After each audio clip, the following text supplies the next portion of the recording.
ಮಹಾಭಾರತದ ಏಕಲವ್ಯ ಮಹಾನ್ ಬಿಲ್ವಿದ್ಯೆಗಾರ, ಶಬ್ದವೇದಿ ವಿದ್ಯೆ ಪ್ರವೀಣ. ಏಕಲವ್ಯನ ಕುರಿತು ನಿಮಗೀಗಾಲೇ ಸಾಕಷ್ಟು ವಿಚಾರಗಳು ತಿಳಿದಿರಬಹುದು. ಆದರೆ, ಏಕಲವ್ಯನ ಬಗ್ಗೆ ತಿಳಿದುಕೊಳ್ಳಲು ನಿಮಗೆ ಅನೇಕ ವಿಷಯಗಳಿವೆ. ಮಹಾಭಾರತದಲ್ಲಿ ವೀರ ಯೋಧನೆನಿಸಿಕೊಂಡ ಏಕಲವ್ಯನ ಕುರಿತ ಈ ವಿಚಾರಗಳು ನಿಮಗೆ ಗೊತ್ತೇ? ಏಕಲವ್ಯನ ಬಗ್ಗೆ ತಿಳಿದುಕೊಳ್ಳಲು ಇಚ್ಛಿಸುವುದಾದರೆ ಈ ವಿಡಿಯೋ ನೋಡಿ. ಏಕಲವ್ಯನ ಕುರಿತು ಈಗಾಗಲೇ ಅನೇಕರಿಗೆ ತಿಳಿದಿರುತ್ತದೆ. ಇಂದಿಗೂ ನಮಗೆ ಈತನ ಜೀವನದ ಕೆಲವೊಂದು ರಹಸ್ಯಗಳು ಗೊಂದಲವಾಗಿಯೇ ಇದೆ. ಮಹಾಕಾವ್ಯಗಳಲ್ಲಿ ಒಂದಾದ ಮಹಾಭಾರತದಲ್ಲಿ ಕಾಣಿಸಿಕೊಳ್ಳುವ ಪ್ರಮುಖ ಪಾತ್ರಧಾರಿ ಏಕಲವ್ಯನು ನಿಷಾದ ಕುಲ ಎಂದರೆ ಈಗಿನ ವಾಲ್ಮೀಕಿ ಅಥವಾ ಬೇಡ ಕುಲದ ರಾಜಕುಮಾರ. ಈತ ಮಹಾನ್ ಬಿಲ್ವಿದ್ಯೆಗಾರ, ಶಬ್ದವೇದಿ ವಿದ್ಯೆಯ ಪರಿಣಿತ, ಮಹಾಪರಾಕ್ರಮಿ.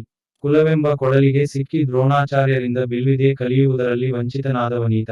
ಏಕಲವ್ಯನ ಕುರಿತು ನಮಗೆ ತಿಳಿದುಕೊಳ್ಳಲು ಸಾಕಷ್ಟು ವಿಚಾರಗಳಿವೆ. ಈ ಎಲ್ಲಾ ವಿಷಯಗಳನ್ನು ನಾವು ಒಂದೊಂದಾಗಿ ಈ ವಿಡಿಯೋ ಮೂಲಕ ತಿಳಿದುಕೊಳ್ಳೋಣ. ಏಕಲವ್ಯ ಶ್ರೀಕೃಷ್ಣನ ಸೋದರ ಸಂಬಂಧಿ ಎಂದು ಹೇಳಲಾಗುತ್ತದೆ. ಏಕಲವ್ಯನ ತಂದೆ ದೇವಶ್ರವ ವಾಸುದೇವನ ಸಹೋದರನಾಗಿದ್ದ. ಅಂದರೆ ಏಕಲವ್ಯನು ವಾಸುದೇವನ ಸಹೋದರನ ಮಗ. ಒಮ್ಮೆ ಕಾಡಿಗೆ ಹೋದಾಗ ವಾಸುದೇವ ಮತ್ತು ದೇವಶ್ರವ ಇಬ್ಬರೂ ಬೇರೆ ಬೇರೆಯಾಗುತ್ತಾರೆ. ಹಿರಣ್ಯಧನು ಎಂಬ ನಿಷಾದ ರಾಜನಿಗೆ ಕಾಡಿನಲ್ಲಿ ದೇವಶ್ರವನು ಸಿಗುತ್ತಾನೆ. ಅಂದಿನಿಂದ ದೇವಶ್ರವನನ್ನು ಹಿರಣ್ಯಧನುವಿನ ಮಗನೆಂದು ಪರಿಗಣಿಸಲಾಗಿದೆ.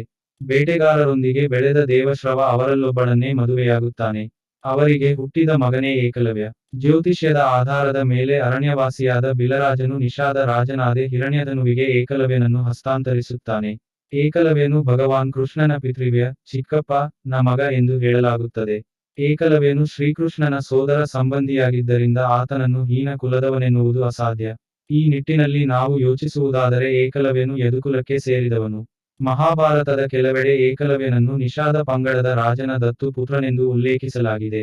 ಸಾಮಾನ್ಯವಾಗಿ ಹೆಚ್ಚಿನವರ ಮನಸ್ಸಿನಲ್ಲಿ ಏಕಲವ್ಯನು ಶೂದ್ರ ಕುಲಕ್ಕೆ ಸೇರಿದವರನಾಗಿದ್ದರಿಂದ ದ್ರೋಣಾಚಾರ್ಯರು ಅವನಿಗೆ ಬಿಲ್ವದ್ಯೆ ಕಲಿಸಲು ನಿರಾಕರಿಸಿದರು ಎನ್ನುವ ಅಭಿಪ್ರಾಯವಿದೆ. ಆದರೆ, ಇದು ತಪ್ಪು. ದ್ರೋಣಾಚಾರ್ಯರು ಏಕಲವ್ಯನಿಗೆ ಬಿಲ್ವಿದ್ಯೆ ಕಲಿಸಲು ನಿರಾಕರಿಸುವುದರ ಹಿಂದೆ ಬೇರೆಯೇ ಕಾರಣವಿದೆ.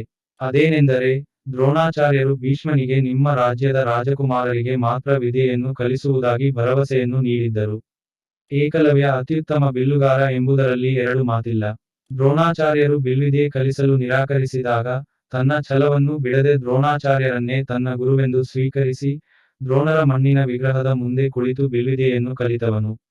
ಅರ್ಜುನನಿಗಿಂತ ಉತ್ತಮವಾದ ಬಿಲ್ಲು ಮತ್ತು ಬಾಣವನ್ನು ಹೊಡೆಯಲು ಏಕಲವ್ಯನು ಕಲಿತಿದ್ದಾನೆ ಎಂದು ಗುರು ದ್ರೋಣರಿಗೆ ತಿಳಿದಾಗ, ಅವರು ಏಕಲವ್ಯನ ಬಳಿ ನೀನು ಈ ಜ್ಞಾನವನ್ನು ಎಲ್ಲಿಂದ ಕಲಿತೆ ಎಂದು ಕೇಳಿದರು. ಆಗ ಏಕಲವ್ಯನು ದ್ರೋಣರನ್ನು ಕುರಿತು, ಗುರುವರ್ಯ, ನನ್ನ ಮನಸ್ಸಿನಲ್ಲಿ ನಿಮ್ಮನ್ನು ನಾನು ಗುರುವೆಂದು ಪರಿಗಣಿಸಿ, ನಾನು ನಿಮ್ಮ ಮೂರ್ತಿಯ ಮುಂದೆ ಈ ಜ್ಞಾನವನ್ನು ಸಾಧಿಸಿದೆ ಎಂದು ಹೇಳುತ್ತಾನೆ. ಇದನ್ನು ಕೇಳಿದ ದ್ರೋಣರು ಹಾಗಾದರೆ, ನಾನು ಗುರುದಕ್ಷಿಣೆ ತೆಗೆದುಕೊಳ್ಳು ಅರ್ಹನಲ್ಲವೇ ಎಂದು ಕೇಳುತ್ತಾರೆ. ಏಕಲವ್ಯನು ಇದನ್ನು ಕೇಳಿ ಸಂತುಷ್ಟನಾಗಿ, ಕೇಳಿ ಗುರುವರ್ಯ, ನೀವು ಗುರುದಕ್ಷಿಣೆಯಾಗಿ ಏನನ್ನು ಕೇಳುತ್ತೀರೋ ಅದನ್ನು ಕೊಡಲು ನಾನು ಸಿದ್ಧನಿದ್ದೇನೆ ಎಂದು ಹೇಳುತ್ತಾನೆ. ಆಗ ದ್ರೋಣರು ನೀನು ಧನುಸ್ಸನ್ನು ಅರ್ಪಿಸುವ ಕೈ ಹೆಬ್ಬೆರಳನ್ನು ನನಗೆ ಗುರುದಕ್ಷಿಣೆಯಾಗಿ ನೀಡಬೇಕೆಂದು ಹೇಳುತ್ತಾರೆ. ಗುರುವಿನ ಮೇಲಿನ ಅಪಾರ ಗೌರವದಿಂದ ಏಕಲವ್ಯನು ತನ್ನ ಹೆಬ್ಬೆರಳನ್ನು ಕತ್ತರಿಸಿ ಗುರುದಕ್ಷಿಣೆಯಾಗಿ ನೀಡುತ್ತಾನೆ. ಆದರೂ, ತನ್ನ ಛಲವನ್ನು ಬಿಡದೆ ಕೇವಲ 4 ಬೆರಳುಗಳಿಂದಲೇ ಯುದ್ಧ ಮಾಡುತ್ತಾನೆ. ಗರುಡ ಪುರಾಣ ಮತ್ತು ಹರಿವಂಶ ಪುರಾಣದ ಪ್ರಕಾರ, ಏಕಲವ್ಯ ತನ್ನ ವಿಸ್ತರಣಾವಾದಿ ಚಿಂತನೆಯಿಂದಾಗಿ ಜರಾಸಂಧನನ್ನು ಭೇಟಿಯಾದನು. ಒಮ್ಮೆ ಅವನು ಜರಾಸಂಧನ ಸೈನ್ಯದ ಪರವಾಗಿ ಮಥುರಾವನ್ನು ಆಕ್ರಮಣ ಮಾಡಿದನು ಮತ್ತು ಯಾದವ ಸೈನ್ಯವನ್ನು ಬಹುತೇಕ ನಾಶಪಡಿಸುವುದರ ಮೂಲಕ ತನ್ನ ಶೌರ್ಯವನ್ನು ಬಹಿರಂಗಪಡಿಸುತ್ತಾನೆ. ಯಾದವ ಸೇನೆಯ ವಿನಾಶದ ನಂತರ, ಈ ಮಾಹಿತಿಯು ಶ್ರೀಕೃಷ್ಣನನ್ನು ತಲುಪಿದಾಗ, ಅವನು ಕೂಡ ಏಕಲವ್ಯನನ್ನು ನೋಡಲು ಉತ್ಸುಕನಾಗುತ್ತಾನೆ ಎಂದು ಹೇಳಲಾಗುತ್ತದೆ. ಏಕಲವ್ಯ ಬಲಗೈಯಲ್ಲಿ ಕೇವಲ 4 ಬೆರಳುಗಳಿಂದ ಬಿಲ್ಲು ಮತ್ತು ಬಾಣವನ್ನು ಹೊಡೆಯುವುದನ್ನು ನೋಡಿ, ಇದು ಪಾಂಡವರಿಗೆ ಮತ್ತು ಅವರ ಸೈನ್ಯಕ್ಕೆ ಅಪಾಯಕಾರಿ ಎಂಬುದು ಶ್ರೀಕೃಷ್ಣನಿಗೆ ಅರ್ಥವಾಗುತ್ತದೆ. ಆಗ ಶ್ರೀಕೃಷ್ಣನು ಏಕಲವ್ಯನೊಂದಿಗೆ ಯುದ್ಧವನ್ನು ಮಾಡಲು ನಿರ್ಧರಿಸುತ್ತಾನೆ ಮತ್ತು ಈ ಯುದ್ಧದಲ್ಲಿ ಏಕಲವ್ಯನು ವೀರಗತಿಯನ್ನು ಪಡೆಯುತ್ತಾನೆ. ಯುದ್ಧದ ಸಮಯದಲ್ಲಿ ಏಕಲವ್ಯ ನಾಪತ್ತೆಯಾದನೆಂದು ಸಹ ಹೇಳಲಾಗುತ್ತದೆ. ಅಂದರೆ, ನಂತರ ಏಕಲವ್ಯನು ಹೇಗೆ ಸತ್ತರು ಎಂಬುದು ಯಾರಿಗೂ ತಿಳಿದಿಲ್ಲ.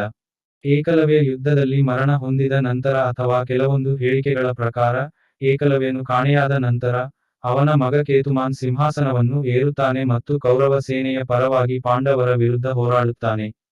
ಆದರೆ, ದುರಾದೃಷ್ಟವಶಾತ್ ಈತ ಮಹಾಭಾರತ ಯುದ್ಧದಲ್ಲಿ ಭೀಮನಿಂದ ಕೊಲ್ಲಲ್ಪಡುತ್ತಾನೆ.